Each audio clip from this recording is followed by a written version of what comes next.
Incidentally, I had a T-shirt on today, and I should have kept it on. It said, "When the day God made dogs, He just sat down and smiled." I would like to, I'm a big fan of process. I believe you establish fair processes, and most of the time, you get fair results. So I really, think we set up a process. It has gone on a long time, and I think that is a concern of the neighborhood, that it has gone on so long. I think it's time to come to conclusion here. I'd like to propose that we give the process a little longer, give them a chance to have that public hearing and come up with a recommendation. Give them perhaps, they need, give them perhaps 5 weeks, 6 weeks to have that hearing, see if the people are satisfied, and then we can hear better and everybody can weigh in at that time. That's what I'd like to propose. Leave a little more time for them to do this. Steve?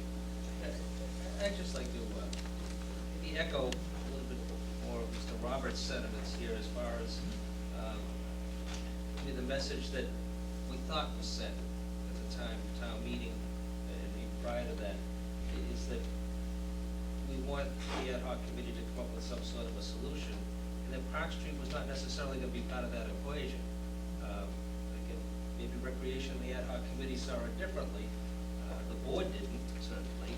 I think we sent a pretty strong message. I remember last year when I was out campaigning this time of year, I specifically went over to that neighborhood, and I didn't find any supporters of the park necessarily being used as a dog park. And I spoke to a number of the residents, and since that time, since last year, I've heard from a number of the residents in that area who, again, have expressed concern with the timeliness in handling the situation and addressing it. And 2, I've also heard from a couple of them who have said that they felt as though they get the impression that it's somewhat of a stacked deck in relation to the conclusion that it's going to come to in relation to Park Street.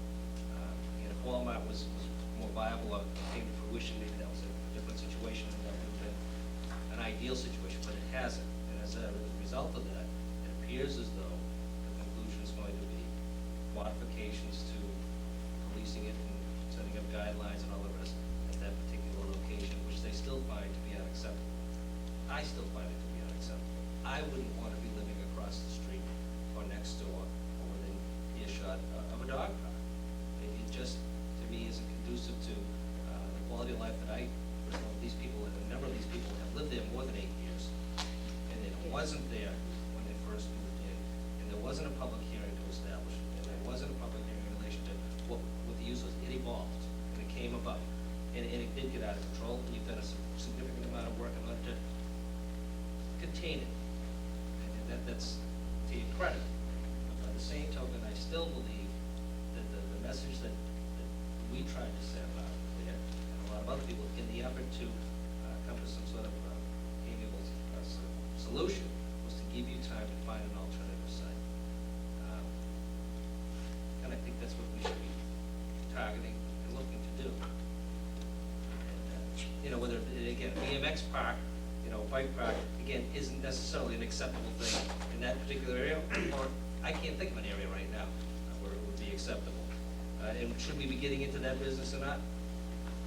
That's open for discussion, and I'm sure that, and I would hope, there will be a significant amount of discussion in relation to the establishment of that type of park, and where it would be. But, that being said, I would like to send, and I can't commit to being at your public hearing, but I can't think of anything that would change my mind, or I would weigh in otherwise, that it should be somewhere else. I've got to make a comment too, Rita. I look at this in a very simplistic form. I truly believe that if the issue was associated with safety, keeping the park clean, that aspect of it, I think that's achievable. I think appropriate discipline can deal with that. But as Steve said, and we're all, we live in town, and most of us will have a neighbor or more in earshot with a dog. And from time to time, that dog is going to bark, and we put up with it. They're our neighbors. But when we put a park in a neighborhood, we create a concentration of dogs from everywhere, including other towns, I gather. And I don't think that's fair. I think we need to find a place for the dog park that is out of earshot of the neighborhoods. And that's my feeling about it, and that's where I'm coming from. Now, I will go to the hearing, and I think Bill's request is reasonably fair from the point of view of, if you've said you've got a plan, you wanna have a hearing on it, and that hearing is 30 days out or 45 days out maximum, I'm willing to wait and hear the rest, but I don't, as Steve says, I don't see my mind changing very much from the point of view of my issue. It's got nothing to do with your ability to discipline and to control. It's got to do with the fact that we can't keep dogs from barking, and we're gonna concentrate a bunch of dogs all at one time in a neighborhood. That's my issue. Any other members of the board wanna say something? I'll let Rita. Just a couple more comments. One, I've heard a tremendous amount of support from people who don't live in the neighborhood, across the community too, who are very sympathetic to the immediate neighborhood, this park. And likewise, they don't want to locate it in their backyard either, but they're very sympathetic towards the needs and the desires of the neighborhood to have it move somewhere else. I've also spoken to a number of people, and I have a lot of friends who have dogs and do use the park, and were very concerned and came up and spoke to me and said, how can you be closing this thing? And I said, I don't think it's an appropriate place to be. I'm sympathetic, I'm hearing you, I would hope that we can do something to establish a good area for people to recreate with their dogs. I think it's a great thing, as Pat pointed out, it's a great social event, for the owners, and a great way to meet people, and I guess the dogs like to socialize together too. I grew up with dogs, but my dogs followed me around and stayed in my yard. I didn't have a dog park, and I've got plenty of dogs in my neighborhood right now, and I can only think of a couple that go down there, but most people entertain the dogs in their own yard. But for those people that want to do this sort of thing, and it's a large segment of the community, there's no doubt about it, there is a need, there is a demand, can we afford to do it, and at what cost? I think if we can, we should. We should find a location that's acceptable to the community as a whole. And what we have right now isn't. Rita. Again, I can only ask of the 5 selectmen that maybe have an opinion on this. Haven't been down there. Been down there with any of the recreation members to explain to you what we wanted to do. Try to remember what the site is. Try to remember that it's a capped landfill. Try to remember that we have looked at it, that recreation had a field. Try to give us some credit for what we've done over the past 25 years, that we've looked at the field in town and what it uses. I hope this does not come down to for whatever decision recreation makes, just like when conservation has come before you and made rules, because they had the right to make rules, and the selectmen did not like the rules, or did not like the way they thought, and the selectmen have the right to appoint conservation members, that they have removed members, because they don't like the way your thought process is. And that's fair. That's why you're selected. That's why you have that final right to put people in office, put people on committees and everything else. I would only hope that because 5 selectmen are giving us their opinion, maybe a 4 or 3 or 2, that they don't like it, that they've never been down there, that they haven't seen our plans, they haven't listened to anything, it's a little premature. But it's your right to say, I don't like it there and I don't want it. I can only hope that when recreation comes back with a decision, that you'll either have before then walked the park with us, looked at some of the other sites, and looked at the packet we gave you. You can make up a new packet and go into the hearing like we are, with our eyes open and our ears open, listening and watching what is going on. Because we're the only group, the ad hoc and recreation, that have studied every park and every facility and know the cost. And if it comes down to the fact that somebody doesn't want it there, but rec might not think it's a suitable site, the expense, because there's gonna be money put into fields. There are a lot of fields, the middle school, the high school field that we use, and a lot of other fields that rec would have to put money into first to build up the other fields, or the Mullen Field on back for other ball fields.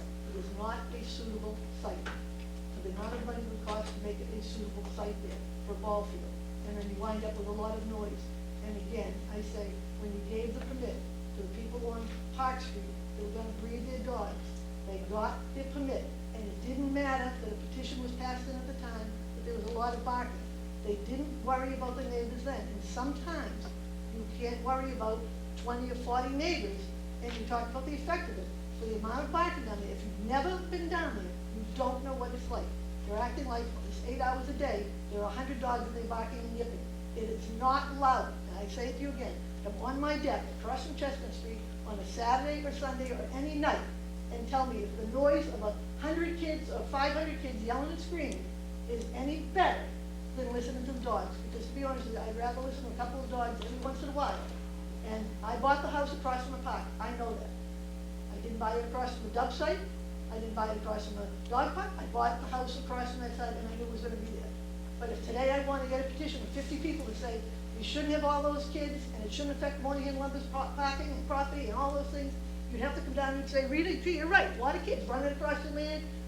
Matter of fact, I don't know how many calls you got, how many petitions you got when we were down in Park Street today. There was a car that had gone through and tore up the front of the property. I don't know who did that, but to me, that would be pretty offensive, that somebody actually did that, that a car did that. And that could have been dangerous too, so I don't know how many petitions you got on that, but every time somebody doesn't like what's across the neighborhood, and I said, I beg you not to make the decision based on the fact that some people don't like what's in the neighborhood. Okay, Mr. O'Leary. A couple of points. First of all, I'm well aware as to what that site was, is, and what the uses have been over the years, okay? I remember going there as a kid, and dumping stuff there was the town dump. I also remember being there when my son Kevin, who's now 17 next week, was a 5-year-old, and we were down there playing soccer.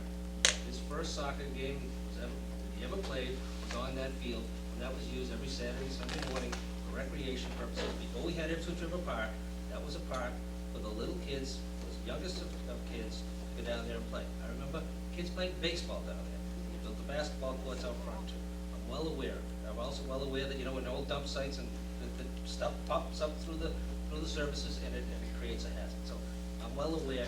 I have been down to that park. I haven't been down there specifically with a member of the recreation department or the ad hoc committee, but I have stopped down there. I have gone down, I have observed, I have talked to the neighborhood. So to infer that I haven't is unfair and untrue.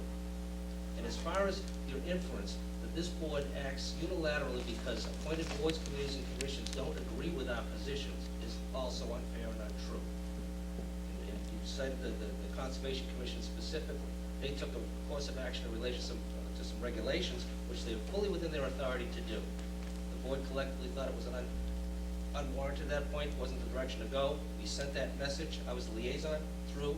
They rightfully so had public hearings, reconsidered those positions, and changed it. There was a member of the Recreation Commission of the Conservation Commission that was removed, not because of the position he took, not because of the way he voted on a particular issue, not because he disagreed with the majority of the board of selectmen. It was because of behavior, the way they interacted with other members of the board. It had nothing else to do, anything else specific to the issue. Rita, you and I don't have to agree on anything, but I would support you for most any position you want to be on, because you're a thoughtful individual who thinks things through and reasons very well. You and I are not going to agree. And the same thing with most every other board, committee, and commission members that I have to vote on as a member. Who I vote on is a reflection on me and the people that elected me, and I take it very seriously. So the only time I have an issue with someone is when they're not respectful towards other people and treat them fairly. I don't care where they stand on the issues. And I don't expect everybody to agree with me, and I hope people don't expect me to agree with them all the time. So, take exception to what was said. Your inference as to how we would react. If the Recreation Commission votes to keep the dog park at Park Street, so be it. I don't think it's the right decision. I don't think it's what should be done. I made it clear up front. Let it weigh in as much or as little as you want. And take what you think is appropriate action. I can't fault you for that. I may disagree, but I can't fault you for the process. Mr. Denny, I think we've discussed this lesson, but if somebody else wants to be heard, why don't we, I make a motion that we table this for the 6-week period, allow them to have a hearing. I have a motion by Mr. Dandino. I just have a question on the motion. Do we need a motion at all? In Well, other words, we're not looking to take any action, we're just here to listen tonight. Okay. I don't know that we need a motion at all, other than, We would close unless the board That's feels fine. we need to take some action by a specific date?